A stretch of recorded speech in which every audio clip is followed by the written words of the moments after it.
Stone Walker's weathered hands froze mid-reach for his coffee cup, steam still rising from the black liquid as his eyes locked on the girl being dragged across the dusty auction yard.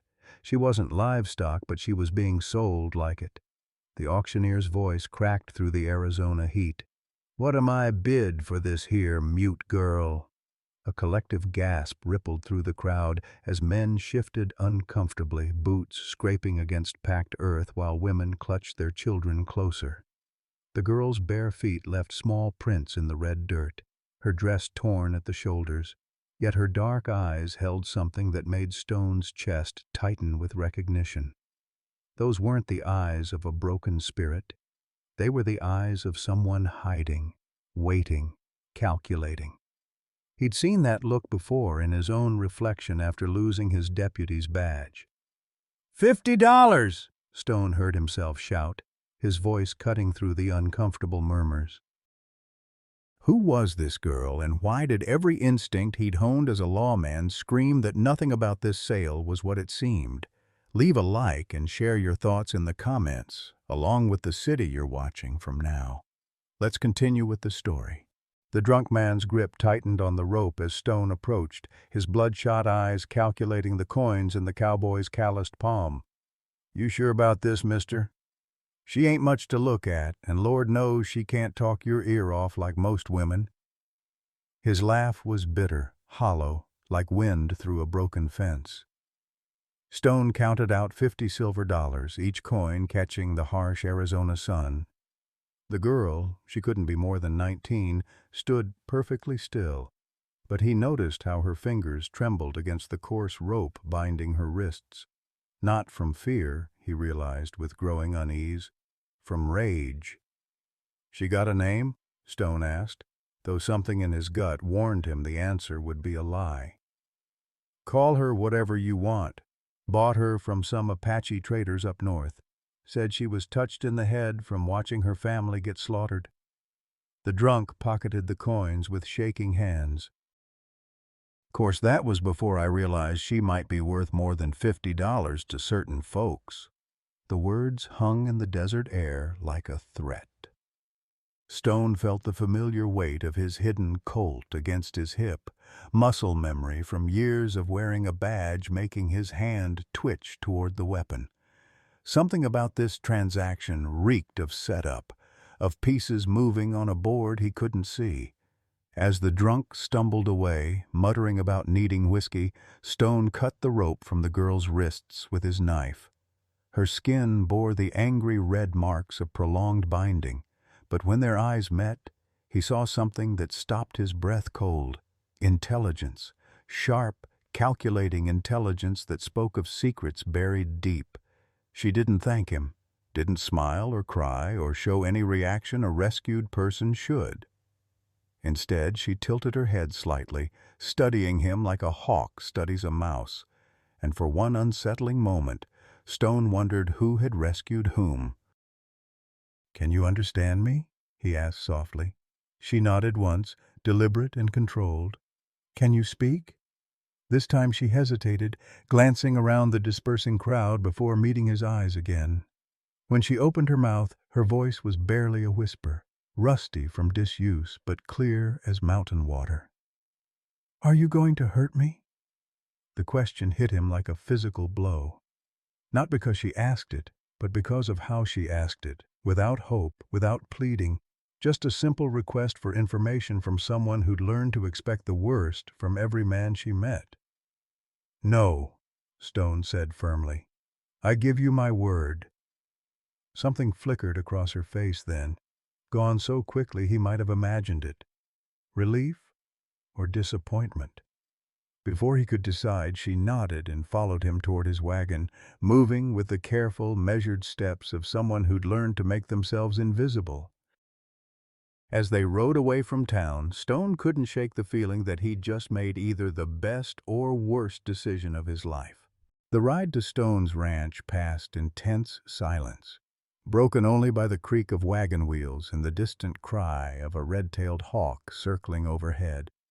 The girl sat rigid beside him, her dark hair whipping in the desert wind, eyes constantly scanning the horizon like she expected pursuit.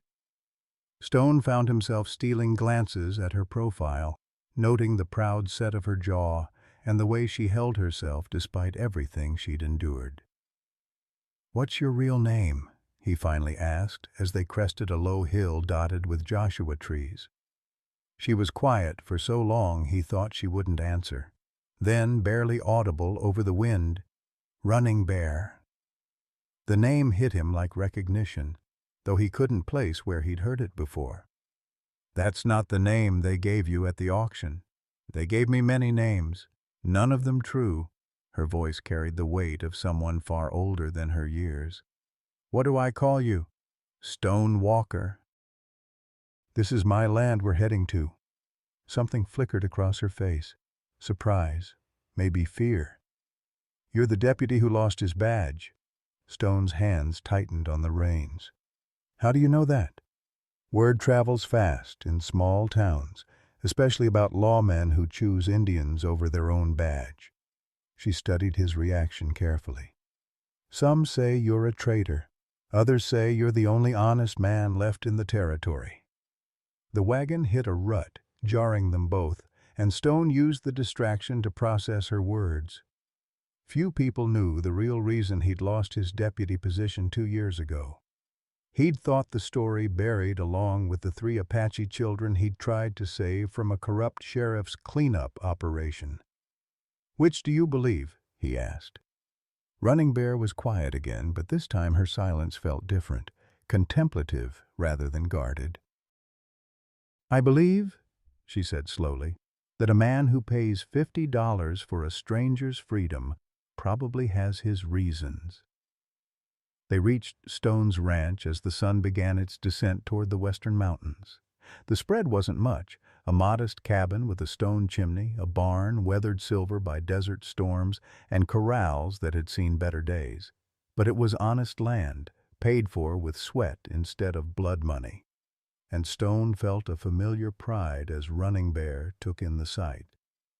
"It's not fancy," he said, climbing down from the wagon. "Fancy gets you killed out here." She accepted his hand to help her down, and the brief contact sent an unexpected jolt through him. Her skin was warm despite the evening chill, calloused from work but soft underneath. "I know how to earn my keep." "You don't have to—" "Yes, I do." Her interruption was firm but not unkind. "I won't be any man's charity case. I can cook, clean, tend animals, and mend what's broken. I pay my debts." Stone wanted to argue that she owed him nothing, that $50 was a small price for another human being's freedom, but something in her eyes warned him not to push. Instead, he showed her to the small room off the kitchen that had once belonged to his housekeeper before she'd married and moved to Tucson. "There's a lock on the door," he said, then immediately felt foolish for mentioning it. Running Bear tested the latch, nodding approval. "Thank you." That first evening passed awkwardly. She cooked salt pork and beans with practiced efficiency, while Stone tended his horses, both of them moving around each other like cautious animals. But as darkness settled over the desert and they shared their simple meal by lamplight, some of the tension began to ease. "The man who sold you," Stone said carefully, "he wasn't your father." It wasn't a question, and Running Bear didn't treat it as one.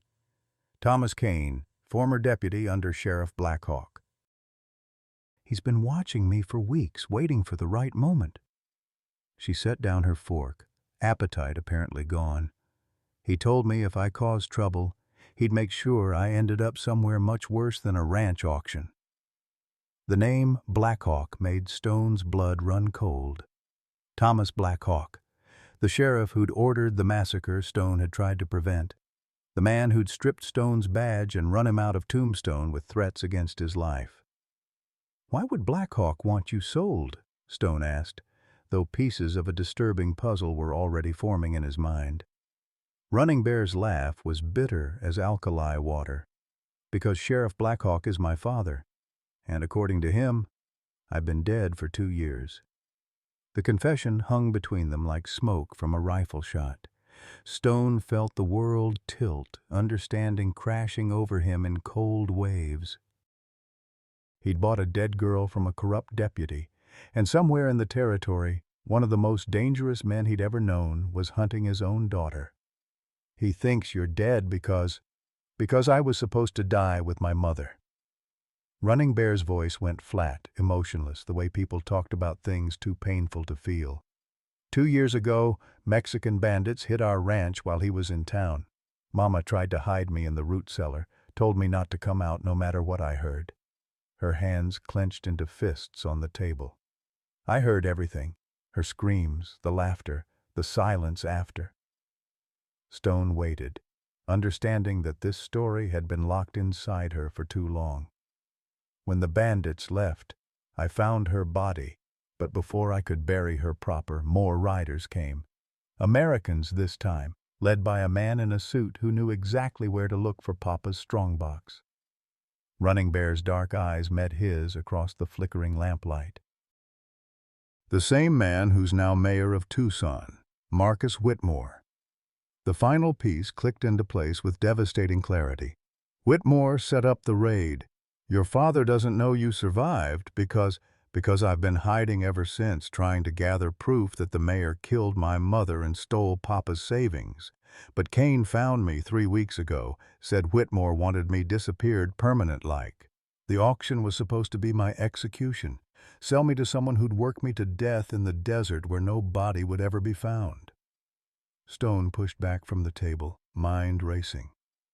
"Your father's been hunting Whitmore's accomplices for 2 years, thinking they killed you both, and killing every bandit and drifter he can find, trying to get answers that don't exist."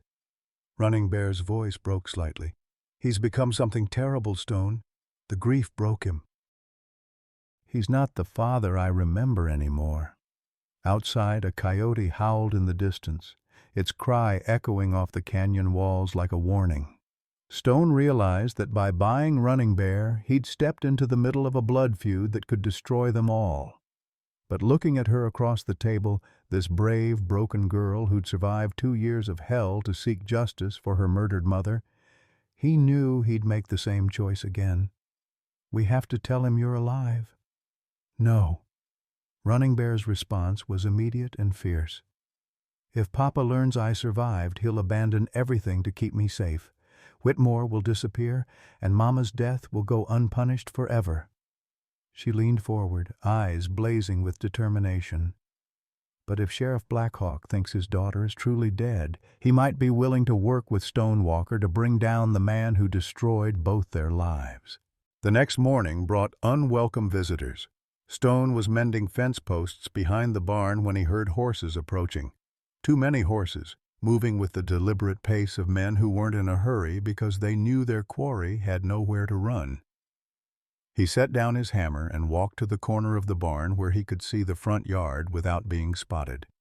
5 riders sat their horses in a semicircle facing his cabin, dust still settling around their mounts' hooves. The man in the center wore a sheriff's star that caught the morning sun like a signal fire. Even from a distance, Stone recognized the broad shoulders and iron-gray hair of Thomas Blackhawk. The other 4 were deputies, their hands resting casual-like on their gun belts in the way of men comfortable with violence. Running Bear emerged from the cabin carrying a bucket of wash water, moving with the easy rhythm of someone going about ordinary chores. But Stone caught the slight stiffness in her shoulders, the way she kept her face turned down so the brim of her borrowed hat shadowed her features. She was 20 feet from her father and playing the part of a hired girl with devastating precision. "Morning," Blackhawk called out, his voice carrying the authority of 15 years wearing a badge. "I'm looking for Stone Walker." Stone stepped around the barn, keeping his hands visible but ready. "You found him, Sheriff." Blackhawk's pale blue eyes swept over Stone with the thoroughness of a man who'd learned to catalog threats quickly. "Been hearing interesting stories about you, Walker.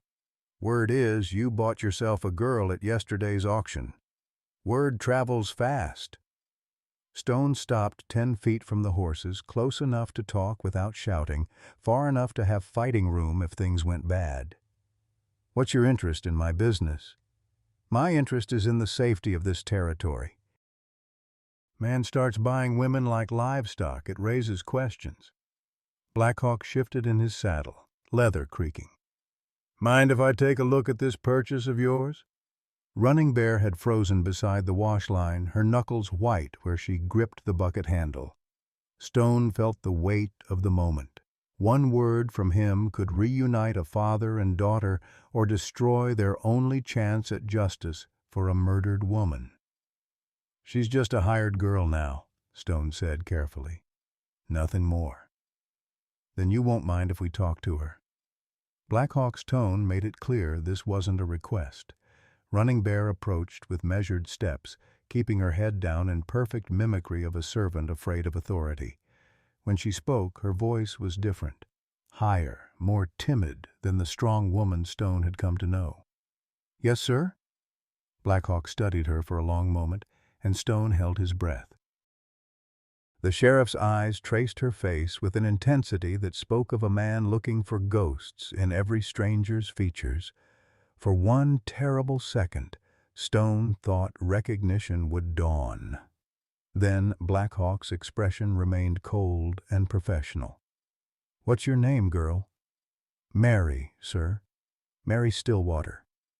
The lie rolled off her tongue, smooth as water over stone. "Where you from, Mary?" "Up north, sir, near the Gila River. My folks died of the fever last winter." Running Bear's performance was flawless. The slight tremor in her voice, the way she twisted her hands in her apron, the downcast eyes that never met Blackhawk's directly. She was everything a grieving orphan should be. Blackhawk nodded slowly. "You been treated well here?" "Yes, sir. Mr. Walker's been nothing but Christian decent." One of the deputies, a thin man with a scraggly mustache, leaned forward in his saddle. "Sheriff, we're wasting time. The girl ain't who we're looking for." But Blackhawk continued staring at Running Bear with an expression Stone couldn't read. "You remind me of someone," he said quietly. Running Bear's breath caught almost imperceptibly. "I got one of them faces, I reckon. People always saying I look like their cousin or their neighbor's daughter."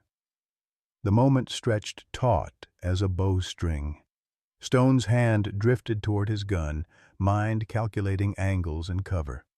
If Blackhawk recognized his daughter now, everything would explode into violence and chaos.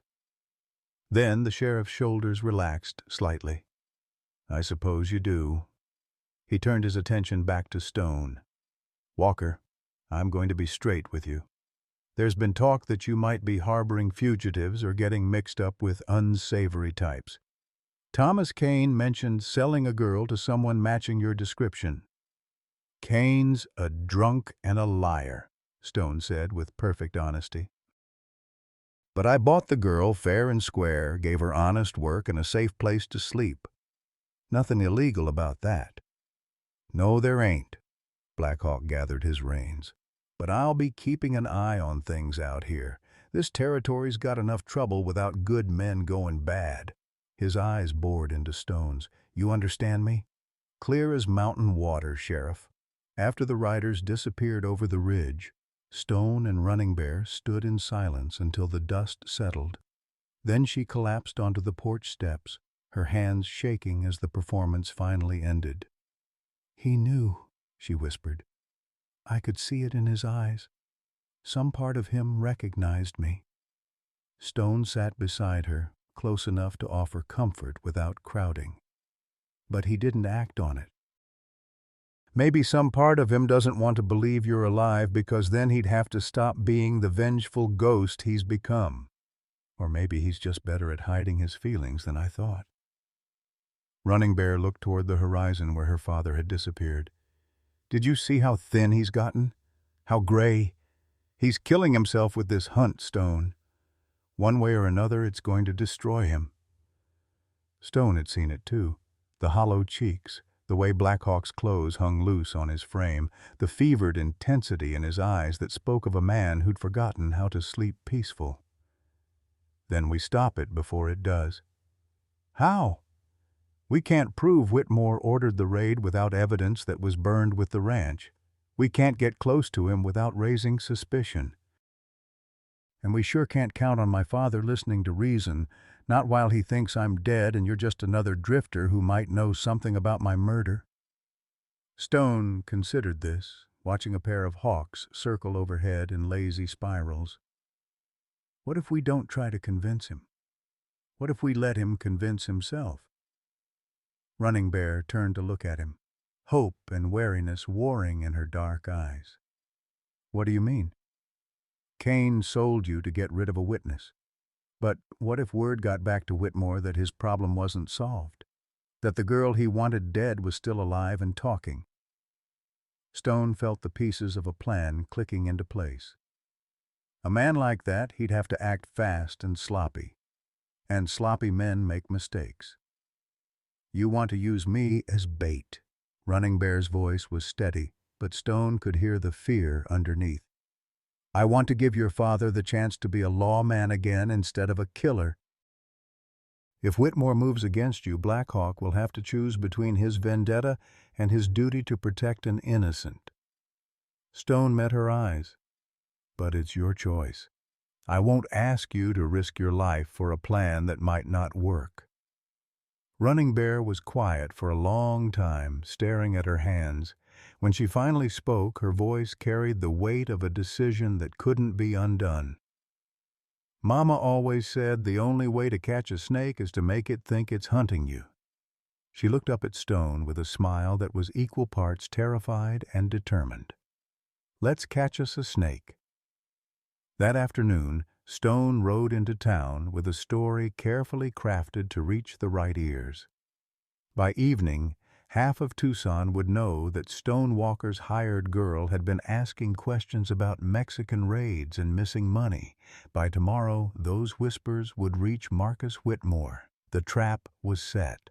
Now they could only wait to see who would walk into it first. 3 days passed before Whitmore took the bait. Stone was splitting firewood behind the cabin when he spotted the dust cloud on the eastern horizon.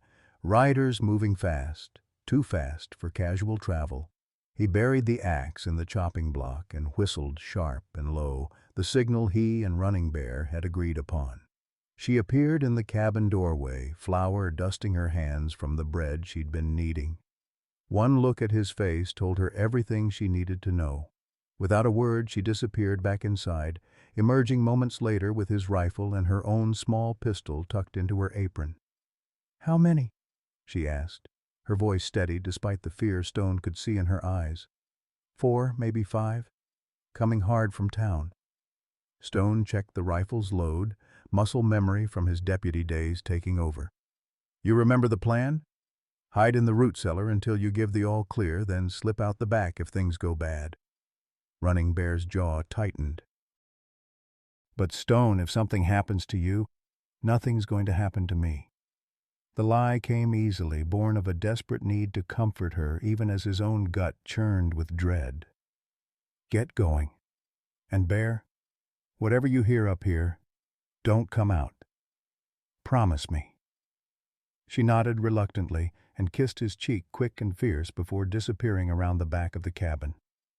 Stone watched until she was safely out of sight, then positioned himself on the porch where he'd have clear lines of fire in 3 directions.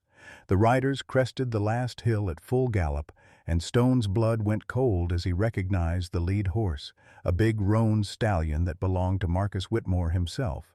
The mayor had come personally, which meant he considered Running Bear a threat worth eliminating with his own hands. They pulled up in a cloud of dust and gun smoke, 4 hard men with the look of professional killers about them. Whitmore sat his horse in the center, his expensive suit somehow still immaculate despite the hard ride. He was a handsome man in his 40s, with silver-streaked hair and the kind of smile that charmed voters and fooled honest folks into trusting him.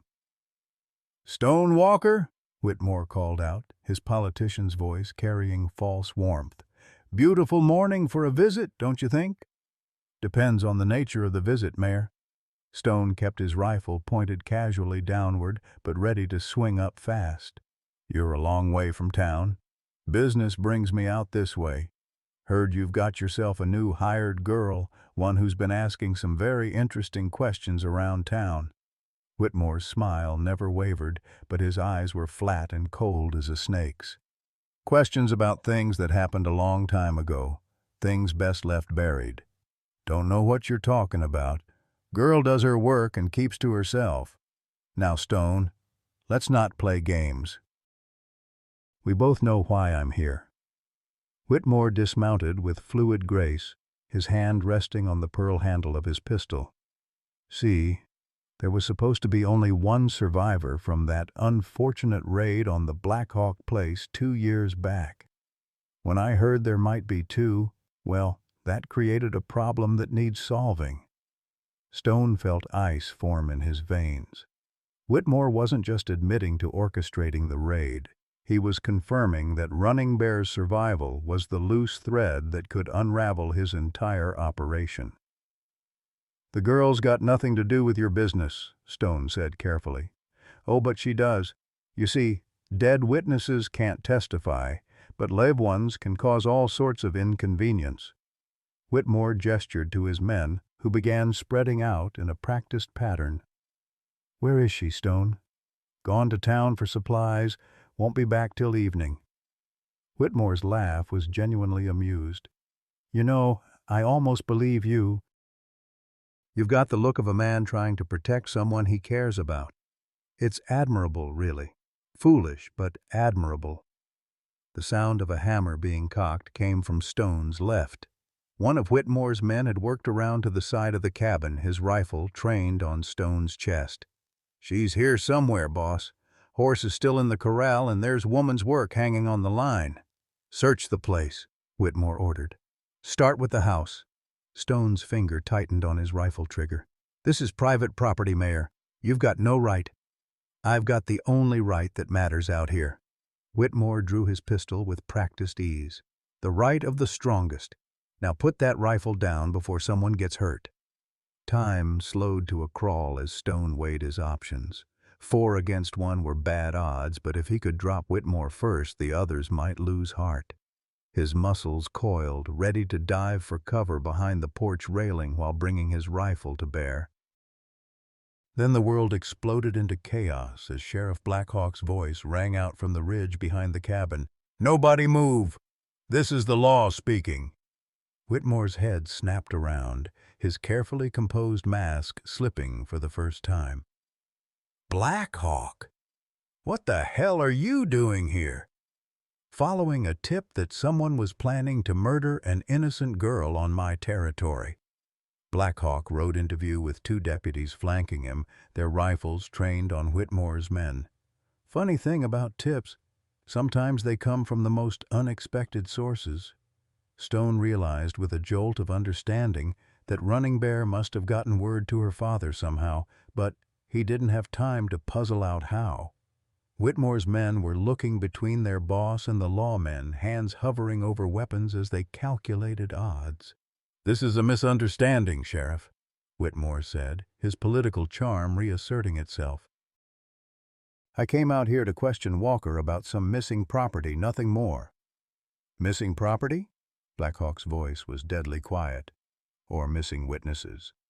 The accusation hung in the air like smoke from a gunshot. Whitmore's face went pale, then flushed with anger. You've got no proof of anything, Thomas. Just the word of a broken-down deputy and whatever lies this drifter's been filling your head with.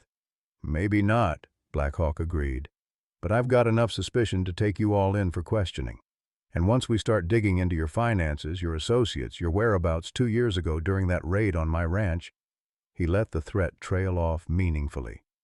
That's when Stone realized Black Hawk knew.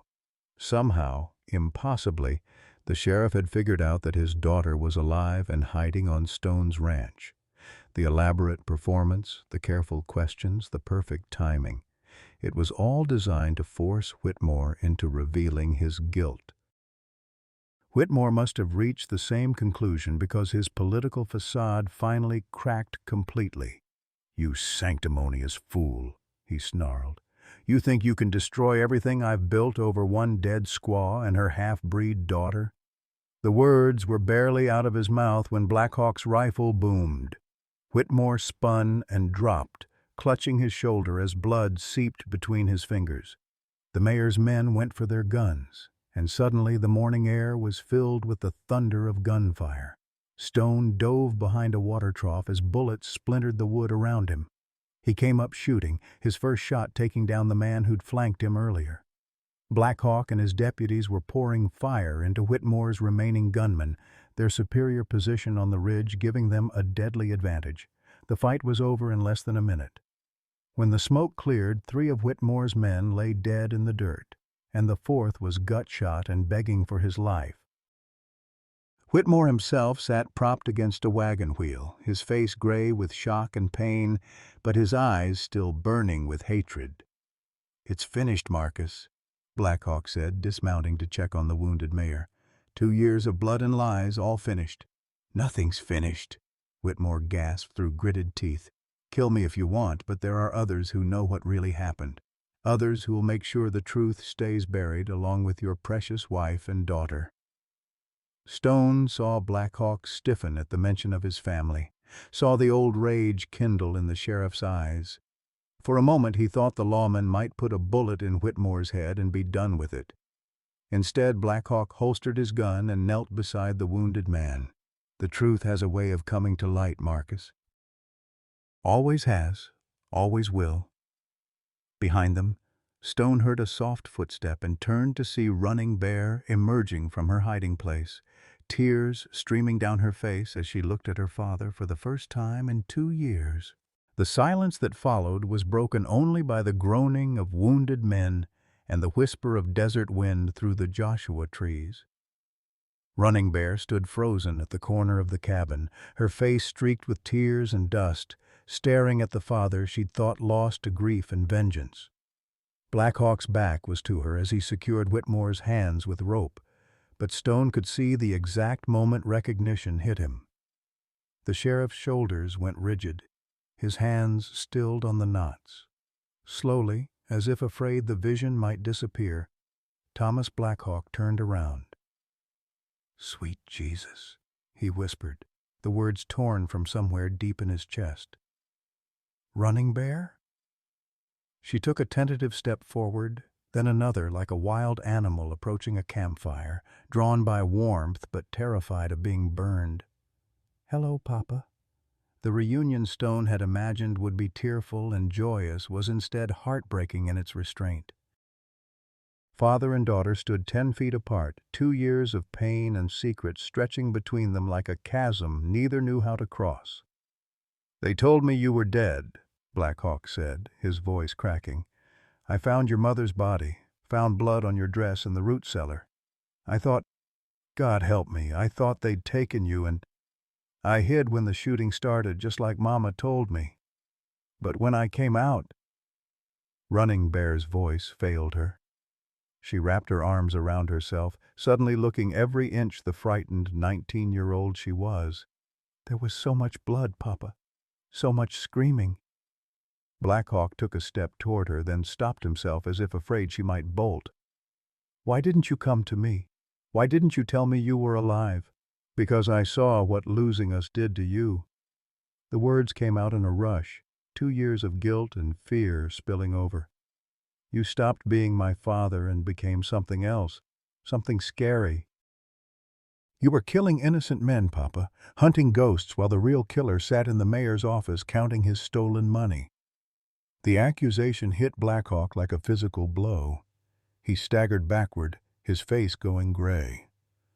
"The men I killed weren't innocent. They were bandits, murderers. They were scapegoats." Running Bear's voice grew stronger, fueled by righteous anger. "Whitmore needed someone to blame for the raid he ordered, so he fed you names and you hunted them down like a mad dog. How many, Papa? How many men died because you were too blinded by grief to see the truth?" Stone watched the sheriff's face crumble as the full weight of his daughter's words sank in. The great Thomas Black Hawk, terror of the Arizona Territory, reduced to a broken old man confronting the monster he'd become. "I counted 7, Black Hawk whispered. 7 men I was certain had killed my family. 7 men who died for Marcus Whitmore's greed." Running Bear gestured toward the wounded mayor who was watching their reunion with bitter satisfaction despite his pain. "He played you like a fiddle, Papa. Fed your rage and pointed it at anyone who might threaten his operation." Whitmore laughed then, a wet, ugly sound. "Still playing the grieving father, Thomas?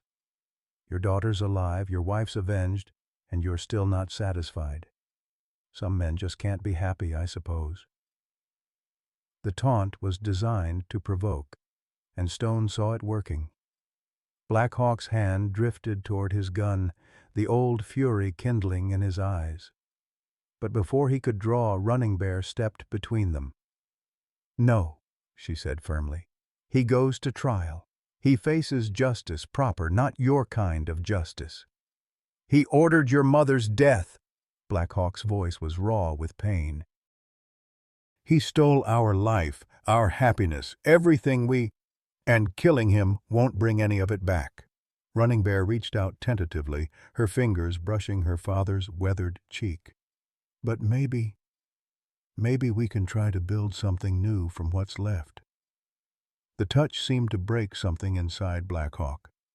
He collapsed to his knees in the dirt, great tearing sobs shaking his frame as 2 years of suppressed grief finally found release. Running Bear knelt beside him, pulling his gray head against her shoulder while he wept for his dead wife, his lost daughter, and the innocent men his rage had consumed. Stone turned away to give them privacy, focusing instead on the practical matters at hand. Whitmore needed medical attention if he was going to live long enough to stand trial. The wounded gunman was already beyond help, his breathing shallow and irregular. The 2 deputies who'd ridden with Black Hawk were searching the bodies, collecting weapons and anything else that might serve as evidence. "Walker," one of them called out.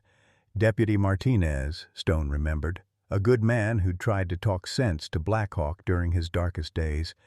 "Found something you need to see." Stone walked over to where Martinez knelt beside Whitmore's horse. The deputy held up a leather saddlebag bulging with papers and coin. "Looks like our mayor was planning to leave town in a hurry," Martinez said.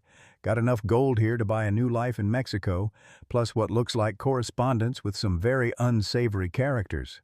Stone rifled through the papers, finding letters that detailed Whitmore's criminal enterprises, protection rackets, stolen cattle, arrangements with Mexican bandits for raids on selected ranches. The Black Hawk place hadn't been the first target, just the most profitable. "This is enough to hang him 3 times over," Stone observed. "If he lives long enough for trial." Martinez glanced at Whitmore, who was growing paler by the minute. "That shoulder wound's worse than it looks. Hit an artery, maybe." As if summoned by their words, Whitmore's eyes fluttered open. "Walker," he croaked. "Come here." Stone approached cautiously, unsure what the dying man might have to say. "You think you've won?" Whitmore whispered. "Think you've saved the girl and reunited a family? But there are others, Walker. Other men who know what really happened, who have as much to lose as I did." His smile was weak but venomous. "They'll come for her eventually. Maybe not today, maybe not tomorrow, but they'll come." "Let them," Stone said quietly. "They'll find her ready." Whitmore's laugh turned into a coughing fit that brought up blood. "You can't protect her forever. And when you fail, when you're dead and she's screaming, remember that you could have walked away. Could have left well enough alone." Before Stone could respond, Whitmore's eyes rolled back and his breathing stopped. Whatever other secrets he'd carried died with him, leaving only questions and the promise of future threats. Stone looked back toward Running Bear and her father, who were finally embracing like the family they'd never stopped being despite everything that had torn them apart. The sight filled him with a complex mixture of joy and loss, Joy that they'd found each other again, loss because he knew his time with Running Bear was ending. She belonged with her father now, belonged to a life that didn't include a former deputy with blood on his hands and enemies yet to face. Stone had saved her, helped her find justice for her mother, but that didn't mean he got to keep her. The thought brought a pain sharper than any bullet wound. As if sensing his gaze, Running Bear looked up from her father's embrace. Their eyes met across the dusty yard, and Stone saw his own conflicted emotions reflected in her face.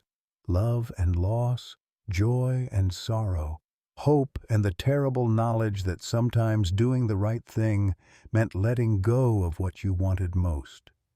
The sun was beginning its descent toward the western mountains, painting the sky in shades of gold and crimson. Soon the deputies would load the bodies onto horses and ride back to town. Black Hawk would return to his duties as sheriff, and Running Bear would go with him to rebuild their shattered family, and Stone Walker would be alone again, with only the desert wind for company and memories of a girl who'd taught him that love sometimes meant sacrifice. But first, there was still the evening to get through. Still time for conversations that needed having and truths that demanded speaking. The story wasn't over yet, even if Stone could already see how it would end. The evening brought an uncomfortable quiet to Stone's ranch, the kind of silence that settles over a place where too much has been said and too little resolved. The bodies had been loaded onto horses and taken away by the deputies, but the blood-stained earth remained as testimony to the day's violence.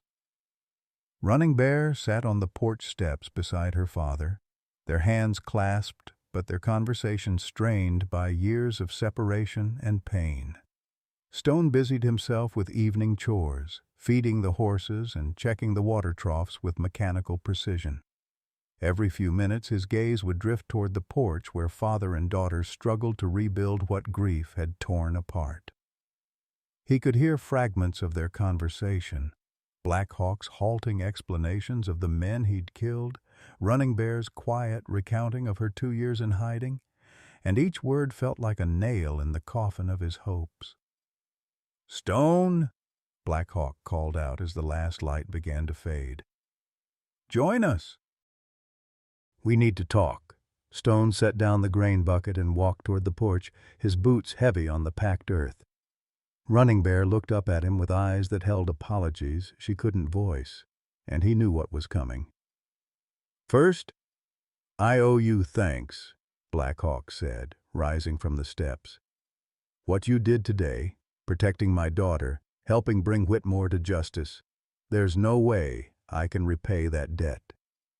"Don't need repaying," Stone replied quietly. "Any decent man would have done the same." "No, they wouldn't have. Most men would have minded their own business. Let someone else's troubles stay someone else's troubles."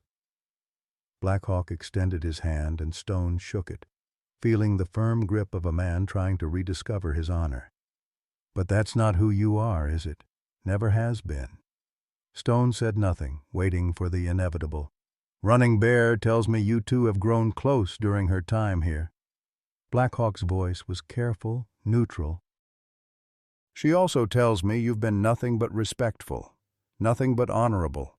Your daughter deserves nothing less. She deserves a lot of things." Black Hawk glanced at Running Bear, who was studying her hands in her lap. "She deserves safety, a real home, a chance to heal from what she's been through." He paused, choosing his words carefully. "She deserves a father who can protect her instead of one who spent 2 years becoming the very thing decent folks need protection from."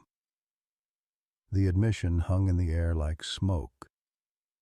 Stone could see the cost of those words in the sheriff's face, the recognition of how far he'd fallen, how much trust he'd have to rebuild. "What are you saying, Thomas?" "I'm saying that taking my daughter back to town right now might not be the best thing for her." Black Hawk sat back down heavily, suddenly looking every one of his 45 years. "There are still men in Tucson who worked with Whitmore, Men who might see her as a threat that needs eliminating. And there are families of the men I killed who might want their own justice. Running Bear finally spoke, her voice barely above a whisper. Papa thinks I should stay here with you, at least for a while. Stone felt his heart lurch, hope and fear warring in his chest. And what do you think? She looked up at him then, and he saw the same conflict in her eyes that he felt in his soul. I think I'm not ready to leave yet. This place, these last few weeks, they're the closest I've come to feeling safe since Mama died. It's more than that, Black Hawk said quietly. She cares for you, Walker. Any fool can see it. And unless I'm mistaken, you care for her too. Stone felt heat rise in his cheeks. She's been through hell, Thomas. The last thing she needs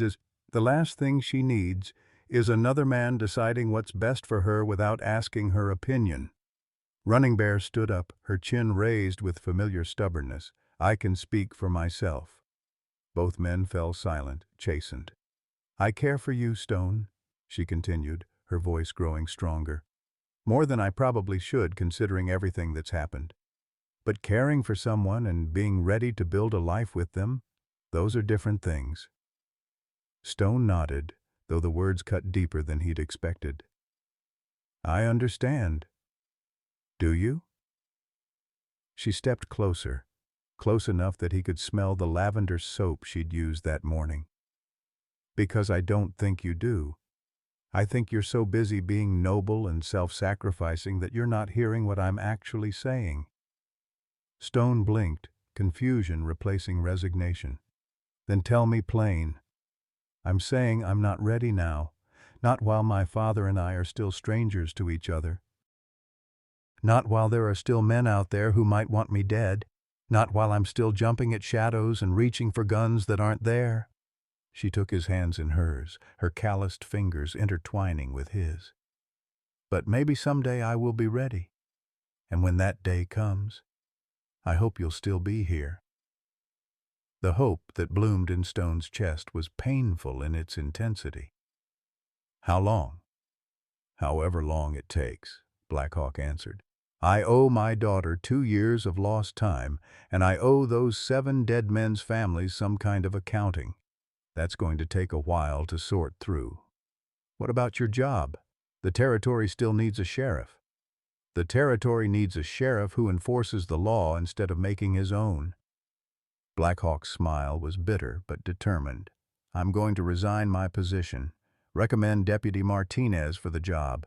He's a good man, better than I've been lately. Then I'm going to spend some time figuring out how to live with what I've done. Running Bear squeezed Stone's hands. We both have healing to do. Apart together, I don't know yet, but I know I want the chance to find out. Stone looked between father and daughter, seeing the family resemblance not just in their features but in their stubborn determination to face hard truths.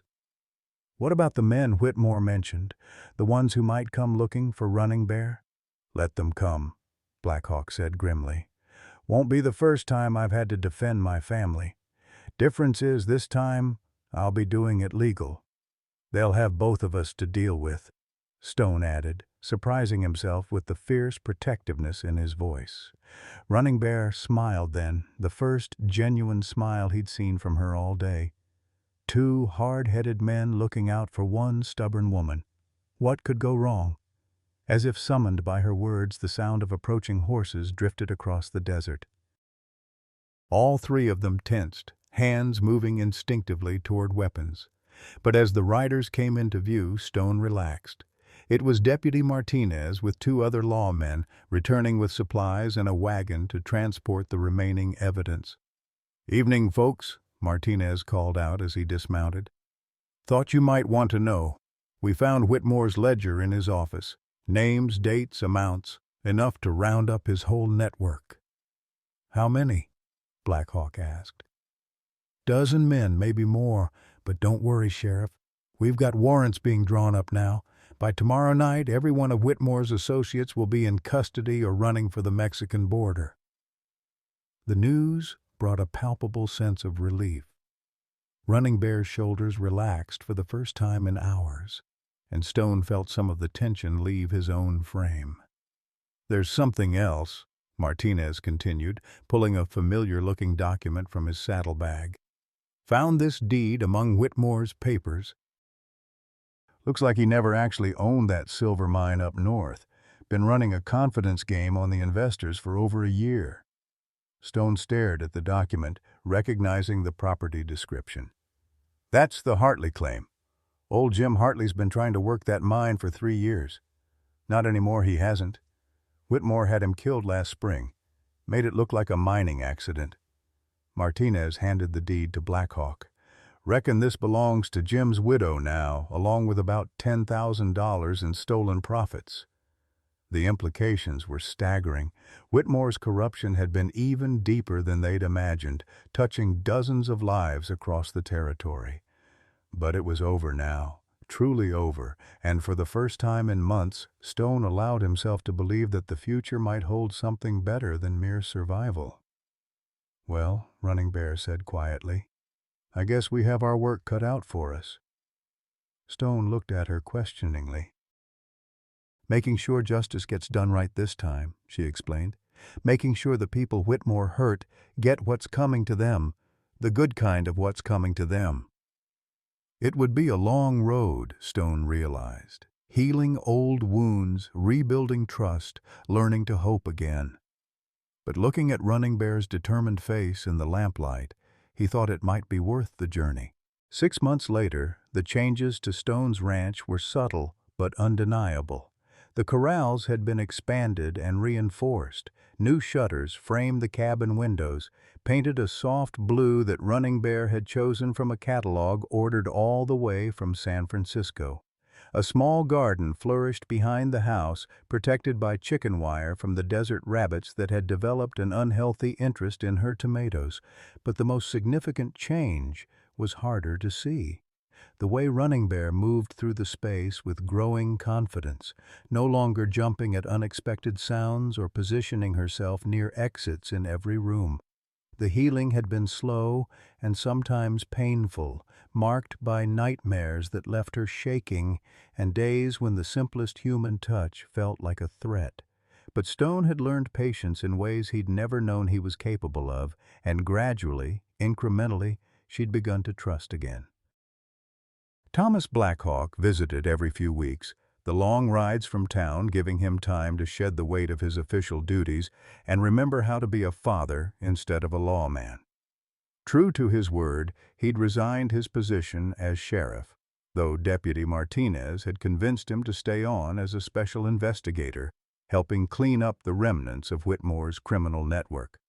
The work was necessary but difficult, confronting the families of men he'd wrongly killed, trying to make amends that could never truly balance the scales of justice. On this particular morning, Running Bear was teaching Stone to braid leather while they sat on the porch watching the sun paint the desert landscape in shades of gold and amber.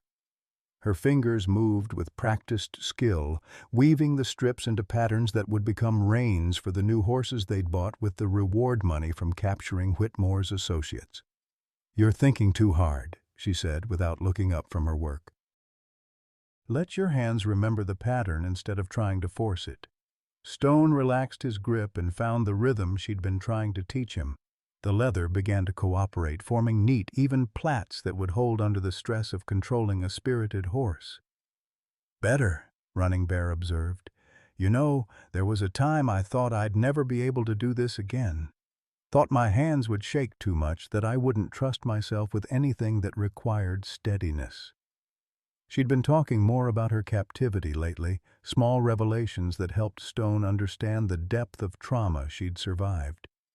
Not just the physical hardships, but the psychological warfare Whitmore's men had used to keep her compliant, the constant threats, the deliberate isolation, the systematic destruction of her sense of self-worth.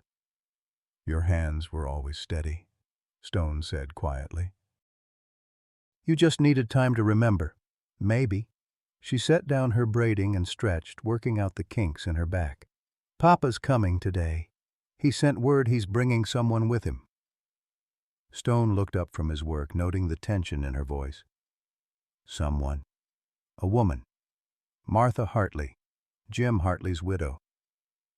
Papa's been helping her sort through the mess Whitmore made of her finances, and apparently they've been spending a lot of time together. The implications hung in the air between them. Thomas Blackhawk was still a relatively young man, and his wife had been dead for over 2 years. It would be natural for him to seek companionship, to try to build something new from the ashes of his old life. But Running Bear's conflicted expression suggested her feelings about the situation were complicated. "How do you feel about that?" Stone asked. "I don't know," she admitted. "Part of me wants Papa to be happy, to have someone who can help him heal the way you've helped me.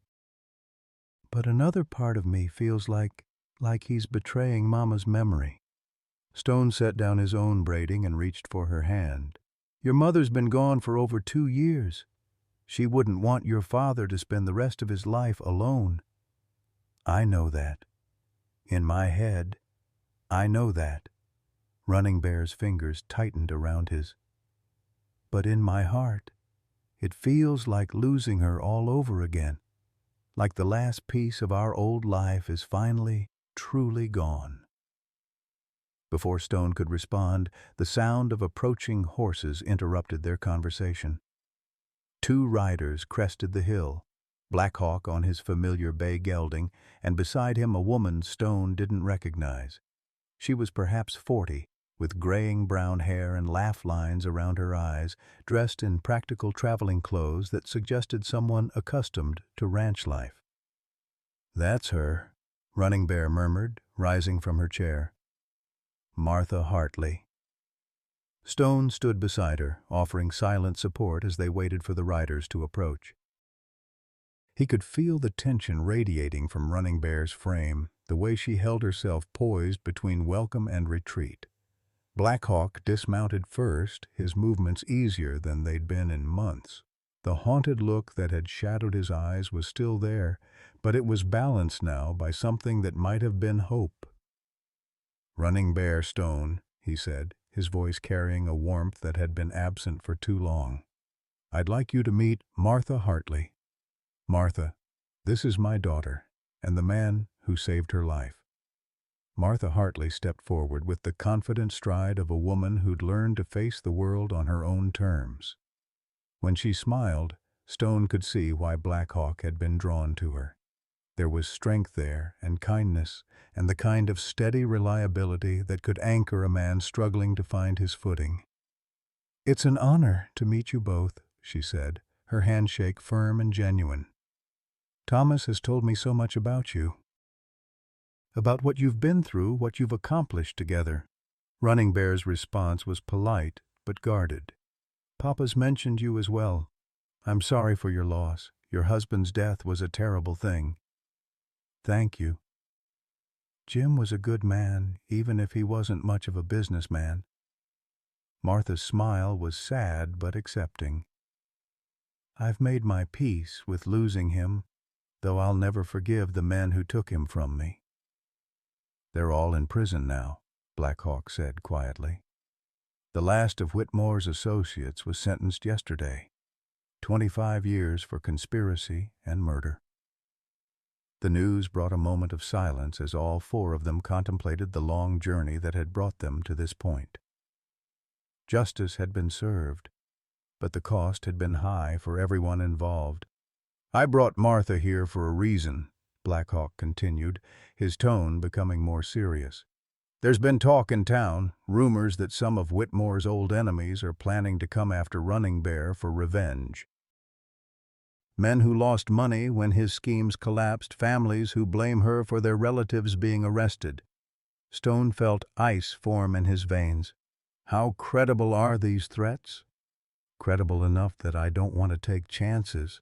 Blackhawk glanced at his daughter, who'd gone pale at the news. "I think it might be time for Running Bear to disappear again. Not like before, not in fear and hiding, but somewhere safe, where she can build a new life without looking over her shoulder. Where? Running Bear asked, though Stone thought he could already guess. California, Martha said. I've got family there, good people who run a ranch outside Sacramento. They've offered to take you in, give you a chance to start fresh where nobody knows your history. The offer was generous, sensible, and completely devastating. Stone felt his carefully constructed hopes crumble like a sandcastle in the tide. Of course, Running Bear needed to leave. Of course, she deserved a chance at a normal life away from the violence and danger that seemed to follow her wherever she went. It's not forever, Black Hawk added quickly, apparently reading Stone's expression. Just until things settle down, until we can be sure there are no more threats coming. How long? Stone heard himself ask. A year, maybe 2. However long it takes. Running Bear looked between her father and Stone, her own internal struggle playing out across her features. And what about us? She asked quietly. What about what we've been building here? That's up to you, Black Hawk said. Both of you. But I won't lie. This ranch, this territory, it's going to be dangerous for you for a while yet.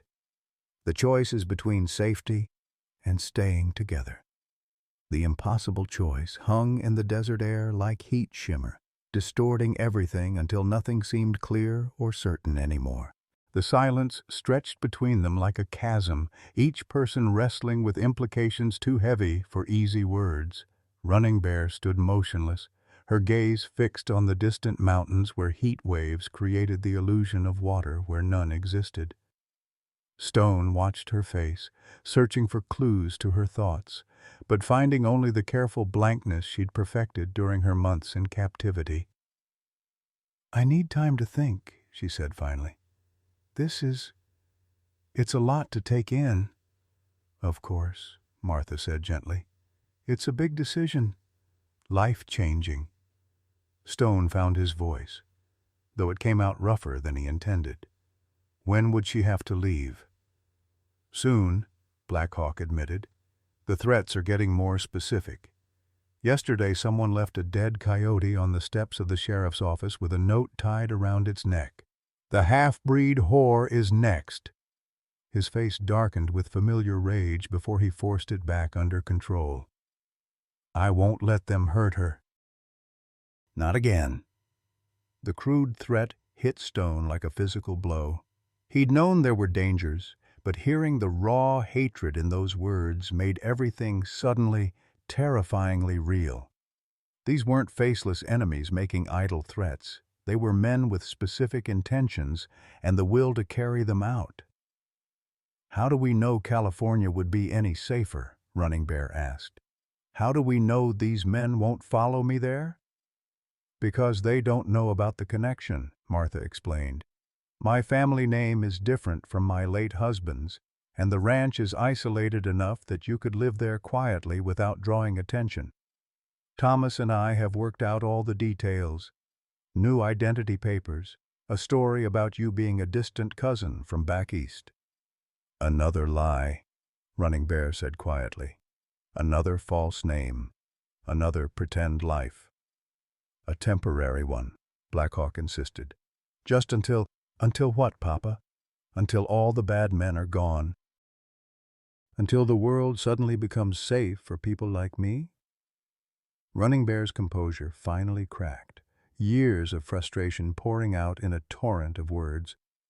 I'm tired of hiding, tired of being afraid, tired of running from one safe place to another, never knowing if this time it'll actually be safe or if it's just another trap waiting to spring. She turned to Stone, her eyes bright with unshed tears. Do you know what the hardest part of these last 6 months has been? Not the nightmares, not the memories, not even learning to trust people again. It was believing that maybe, finally, I could have a normal life, a home. Someone who loves me not because they have to, but because they choose to. Stone felt something break inside his chest. Running Bear. No, let me finish. She wiped her eyes with the back of her hand, smearing dust across her cheeks. I let myself believe we had time, that we could take things slow, work through our problems together, maybe even get married someday, build the kind of life Mama always wanted for me. Her voice cracked on the last words. Stone reached for her, but she stepped back, shaking her head. But that was just another dream, wasn't it? Another fantasy that reality won't let me keep. She looked between her father and Martha, her expression hardening. You want to know what I think? I think running to California won't solve anything. It'll just postpone the inevitable until these men find new reasons to hunt me down. Then what do you propose? Black Hawk asked, though his tone suggested he already dreaded her answer. We end this. Here, now, permanently. Running Bear's voice carried a steely determination that reminded Stone powerfully of her father in his prime.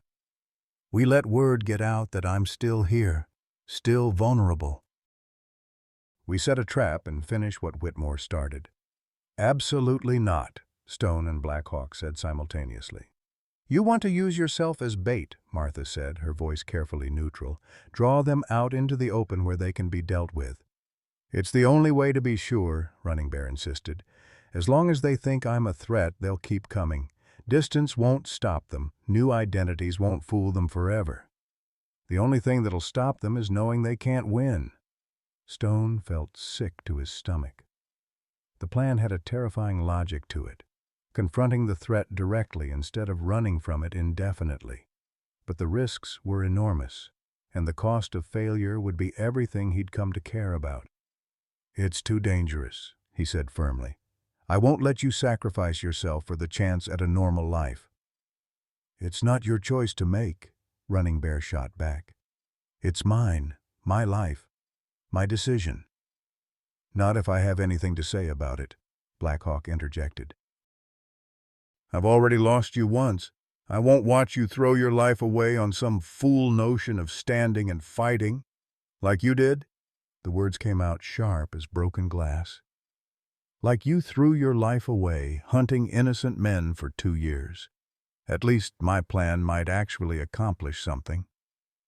The accusation hung in the air like smoke from a gunshot. Black Hawk flinched as if she'd struck him, the old shame and guilt flooding back across his weathered features. That's different, he said quietly.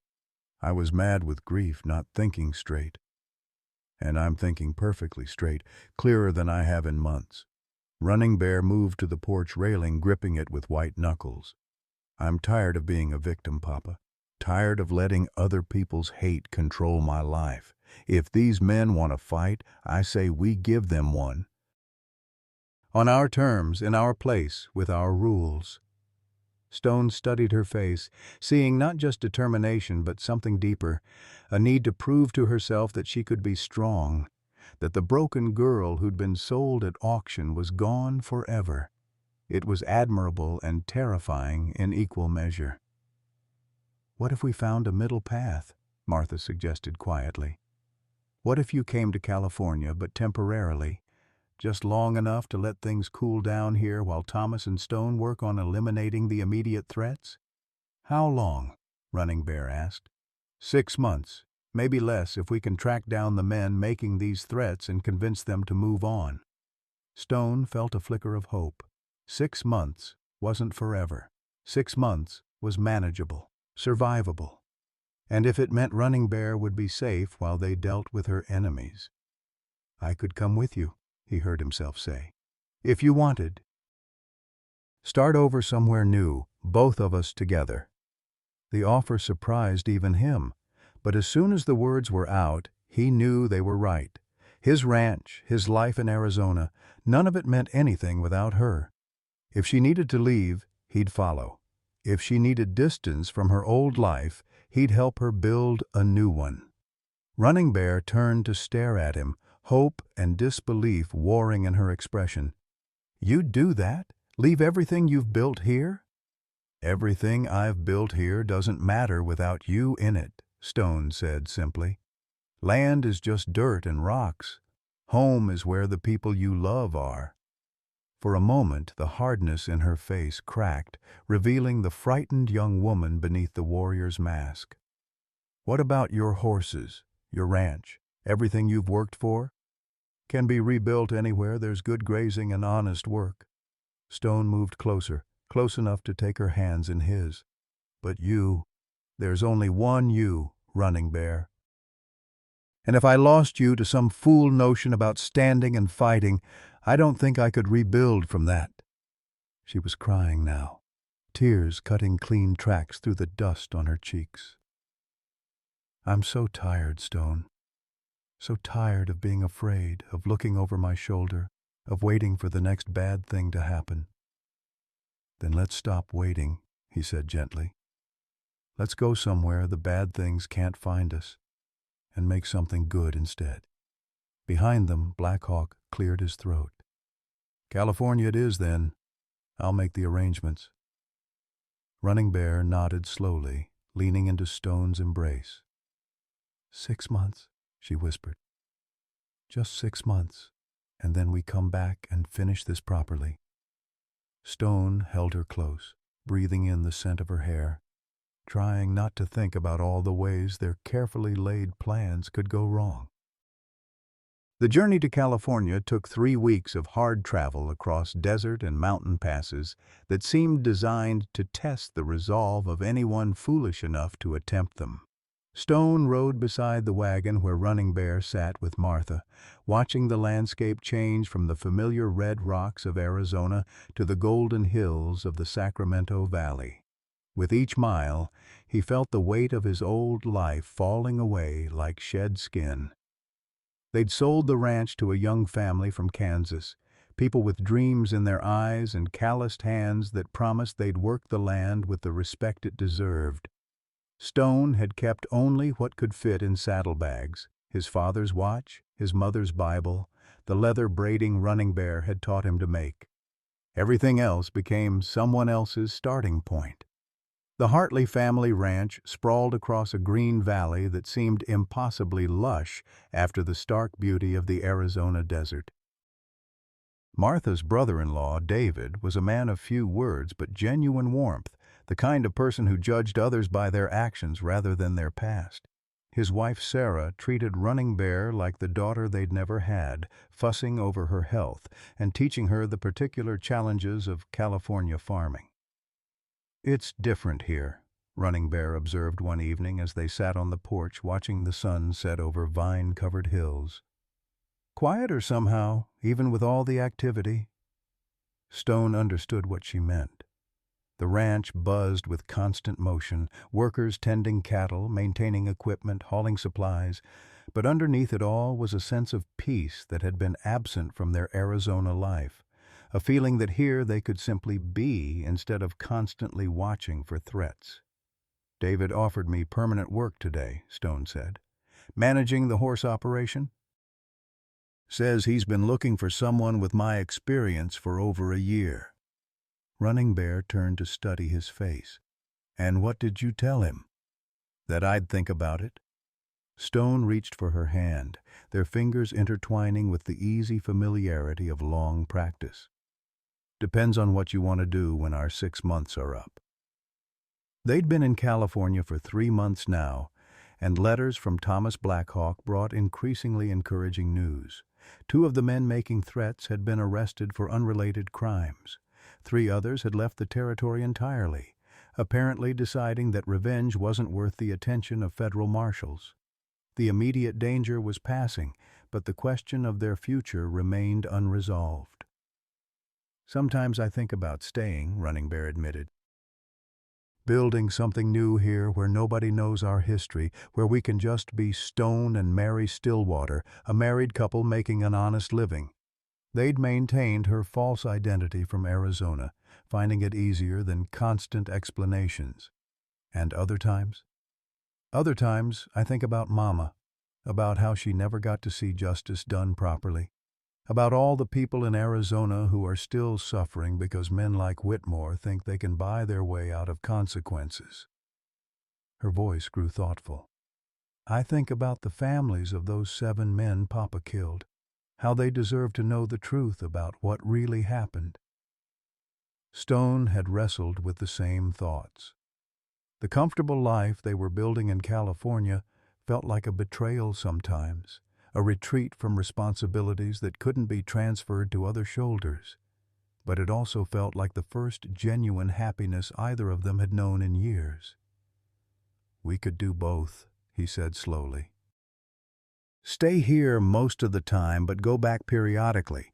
Help your father finish cleaning up the mess, testify in trials, make sure the right people get justice and the wrong people get what's coming to them." Running Bear squeezed his hand. "You'd do that? Split our time between two lives? I'd do anything that keeps you safe and happy." Stone lifted their joined hands to his lips, pressing a gentle kiss to her knuckles. "But I think maybe we've earned the right to put our own happiness first for once." The sound of approaching riders interrupted their conversation. Stone's hand moved instinctively toward his gun before he recognized David's distinctive whistle. Their host appeared around the barn leading his horse, his face grim in the lamplight. "Stone, Mary, we need to talk. Got visitors in town asking questions about you two." The bottom dropped out of Stone's stomach. "What kind of questions?" "The dangerous kind." "Three men, well armed, carrying descriptions that match both of you pretty closely." David dismounted and tied his horse to the porch rail. "Sheriff Hawkins sent word. Seems they've been telling people they're bounty hunters tracking a couple of murderers." Running Bear went rigid beside him. "Did they give names?" "Called you Mary Blackhawk and him Samuel Walker. Close enough to your real identities to be worrying." David sat heavily on the porch steps. "Sheriff thinks they're probably the men Thomas warned us about, the ones who've been making threats back in Arizona." Stone felt the familiar weight of impending violence settle over him like a shroud. Just when they'd started to believe in the possibility of peace, the past had found them again. "How did they track us here?" Running Bear asked. "Could be any number of ways. Someone who saw you leave Arizona, someone who knew about Martha's family connections, or just patient detective work." David rubbed his weathered face. "Question is, what do we do about it? The choices were limited, and none of them good. They could run again, abandoning the life they'd started to build and hoping the next hiding place would be more secure. They could stay and fight, risking not just their own lives, but endangering the family that had taken them in. Or they could surrender themselves to whatever justice these men represented and hope it was more merciful than they deserved. "We leave," Running Bear said quietly. "Tonight, we won't bring this trouble down on your family." "Like hell you will," David replied with surprising vehemence. "This is our land, our responsibility. You're under our protection, and that means something in this valley." Stone appreciated the sentiment, but he'd seen too much violence to accept it easily. "David, these aren't ordinary outlaws. They're professionals, men who kill for money and don't care about collateral damage. We can't ask you to—" "You're not asking. I'm telling." David stood up, his hand resting on his gun belt. "Besides, you think we're helpless farmers who can't defend ourselves? We've dealt with rustlers, claim jumpers, and Mexican raiders. 3 bounty hunters don't scare us." The conversation was interrupted by the arrival of Sarah and Martha, both women carrying rifles with the casual competence of people accustomed to frontier dangers. Behind them came 2 of the ranch hands, also armed and looking grimly determined. "Word's spread through the valley," Sarah announced. "Nobody's much impressed by strangers coming in and threatening our neighbors. Sheriff Hawkins is organizing a welcoming committee." Running Bear looked around at the faces surrounding them, people who barely knew their real story but were willing to fight for them anyway. Stone saw tears glittering in her eyes and knew she was thinking the same thing he was. They'd found something in California they'd never expected to find again. They'd found a community. "This isn't your fight," Running Bear protested weakly. The hell it isn't, Martha said firmly. These men want to hurt people we care about. That makes it our fight. She checked the load in her rifle with practiced efficiency. Besides, I still owe Marcus Whitmore's associates some payback for what they did to my gym. Stone felt something shift inside him, a change as profound as tectonic plates moving beneath the Earth's surface. For months he'd been focused on protecting Running Bear, keeping her safe from the enemies that hunted her. But looking around at these good people willing to risk everything for strangers, he realized they'd found something worth protecting in return.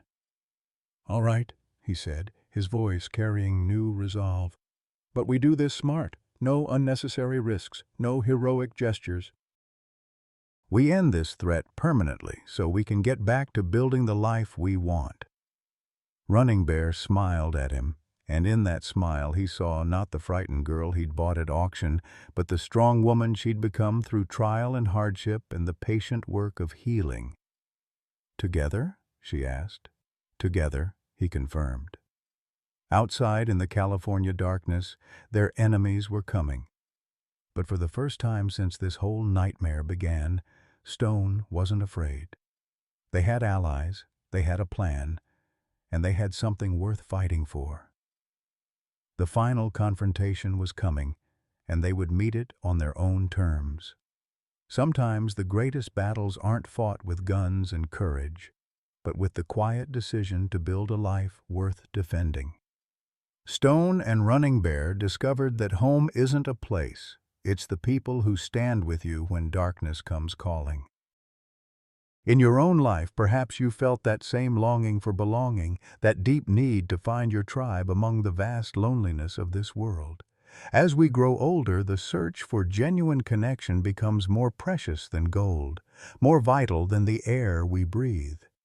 The question isn't whether we deserve love and loyalty, it's whether we're brave enough to accept it when it's offered, even from unexpected sources. Have you ever found yourself surprised by the kindness of strangers who became family? What moment in your life made you realize you'd finally found where you truly belonged? Share your stories below. Sometimes the connections we make in the comment section become as meaningful as the ones we find in real life.